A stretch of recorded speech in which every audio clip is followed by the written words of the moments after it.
রবিবারের মধ্যে নির্বাচন কমিশনের শাপলার বিকল্প প্রতীকের কথা জানাতে হবে এনসিপিকে। না হলে নির্বাচন কমিশনই প্রতীক বরাদ্দ দিয়ে দেবে বলে জানিয়েছেন ইসি সচিব আক্তার আহমেদ।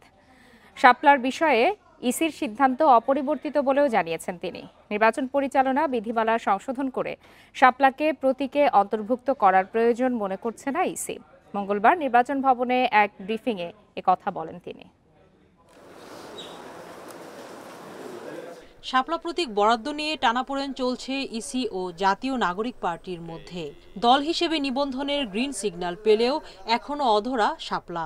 সবশেষ নির্বাচন পরিচালনা বিধিমালা সংশোধন করে শাপলাকে প্রতীকে অন্তর্ভুক্ত করতে আবেদন করে এনসিপি। শাপলা ছাড়া এনসিপির কোনো নিবন্ধন হবে না। তবে মঙ্গলবার ব্রিফিংয়ে ইসি সচিব শাপলা পাওয়ার সম্ভাবনাকে আবারও নাকচ করেন। শাপলার বিষয়ে নির্বাচন কমিশনের অবস্থান একই, যেহেতু নির্বাচন পরিচালনা বিধিমালা এটা নাই, অর্থাৎ দেওয়ার সুযোগ নাই। আমরা একটা চিঠি দিয়েছি ওনাদেরকে যে আগামী 19 তারিখের ভিতরে ওনারা বিকল্প ওনাদের চাহিত প্রতীক জানাবেন।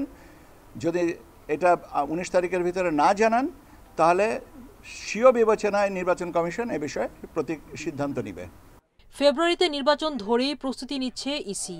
আগামী সপ্তাহেই দল নিবন্ধনের চূড়ান্ত সিদ্ধান্ত জানা যাবে।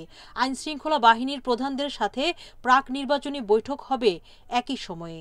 ফেব্রুয়ারির নির্বাচনকে টার্গেট করে যে প্রস্তুতি আছে, কাজে আমরা ফেব্রুয়ারিতে নির্বাচন হবে এবং সেই নির্বাচনের ধারাবাহিকতায় আমরা আমাদের যে সমস্ত নির্বাচনী সামগ্রী দরকার সেগুলো আমাদের সংগ্রহে এসে পৌঁছেছে। কাজে ওই ব্যাপারে আমরা বলতে পারি যে আমাদের স্যাচুরেশন লেভেল আছে।